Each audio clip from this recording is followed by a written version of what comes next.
Hiya, Frank. This is Jimmy Hoffa. Glad to meet you. Glad to meet you, too, even if it's over the phone. Our friend speaks very highly of you. Thank you. Well, you know, there's a situation going on now, Frank. Big business and the government, they're trying to pull us down.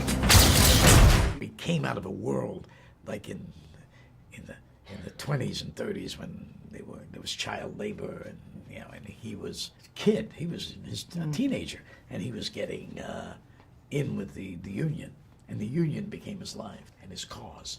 And of course he got mixed up with people, because that was all part of the ambiance of the union turf. And then even when he was thrown away into jail, when he went to prison, and he was in prison for 5 years, right? He organized the prisoners. He galvanized each. He didn't like the way they were being treated and how they lived, and he went on doing it after he got out of prison. So he has this. He had this tendency to want to bring people together, and especially he thought that when people were taken advantage of, especially the working people. And that was a real, that was something he believed in, something he had a passion for, and that was his guide.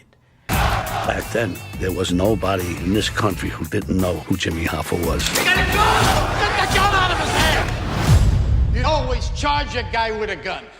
With a knife, you run away. So you charge with a gun, with a knife, you run. I knew of him when I was growing up. Probably I found out he was the second most powerful man in the United States to the president.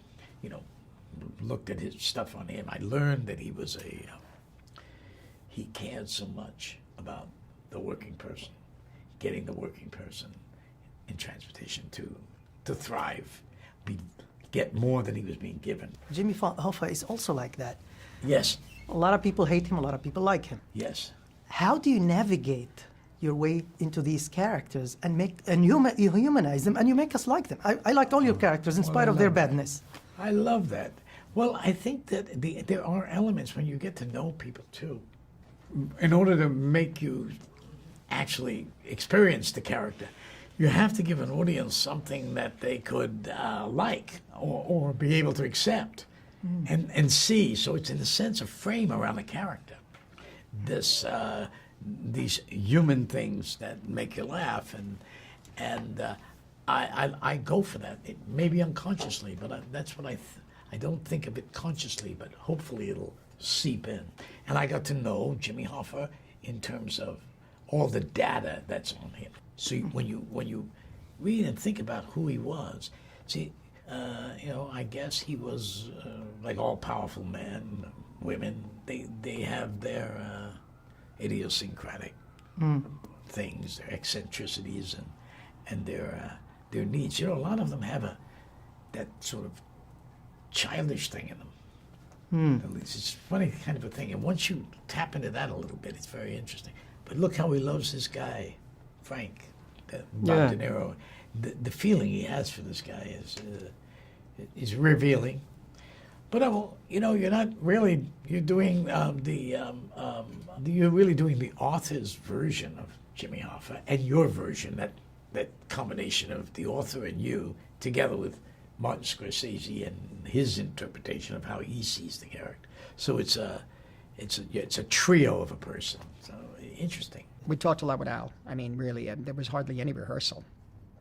We had already been shooting the film for a few weeks when he came in. Fortunately, there's so much on Jimmy Hoffa. 16-millimeter documentaries, videotape, speeches, you have everything. We actually recreate some of the stills.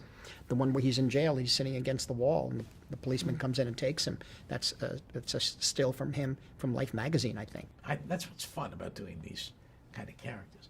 But what's really good is when you play a person who really existed. You have so much data out there that shows you footage of, and so you kind of put it together. You think about it. You surmise things. I knew that if I pointed him there and gave him the right to research, see what he does with that, he would come back and say something to me about this or that documentary or this scene, and I'd feel it out with questions he had and see if we were on the same track. I mean, he didn't say anything that would make me feel that he had a very different concept of the character, or that he was going to imitate the character. You had to get an essence of the character. You try to put together your own mosaic of this character, and even though you forget it when you're in the moments, it's in the back of your head. But the real thing I wanted was love between him and Frank. Hiya, Frank. Would you like to be a part of history? Yes, I would. You have another question? Go ahead. Yes, I do I actually. know. I can see we didn't get it out. Go ahead. It's about Bob. I spoke to Marty and Michael Mann, and they said, in spite of your closeness, you are like the yin and yang. He's more into the moment, and you come ready ahead of time, and you are like music and fluidity. That's the way Marty described it. Wow. How do you find the connections, and how do you work together, being so different in your approach? And Bob gave me an interesting answer. I want to hear yours. With Bob, and whatever you do, Bob is there. And so he's so totally in the moment, but there's nothing. That's what you go for all the time, no matter what you're thinking about. You sort of do a lot of stuff, and then the whole thing is to get to the unconscious. And when you're in the unconscious is when you're free, because the unconscious starts to work for you. And that's the whole reason to do research, etc., and get in things that you, and to just wait. It'll come. I love the thing that Picasso has when I heard about how Picasso just looks at a canvas. It's so, whether this is true or not, you don't know. But it sounds really good. He looks at the canvas and he waits, and he's staring at the canvas for 12 hours. So that is inspiring to me, you know. But with actors, it's more about doing. So I'd like to do roles. It takes me a long time before I digest it and it comes out. Does that answer your question? That's Does how that they sound like there? That's how they described it, Oh, actually. wow, that's good. Yeah, and Bob said, I want to rehearse. I don't want to rehearse. I want to just go in. Yeah, he wants to go in. But he was right about that in the Heat. He was Yeah. very right about that. And in Irishman. In Heat, he was right. We played two guys who don't know each other. And in Irishman, two guys, we didn't know each other before the film starts. And during the film, we get to know each other. Yeah. So good. It's true. Fascinating. Al, thank you so much. Thank Such you. a pleasure seeing you every time.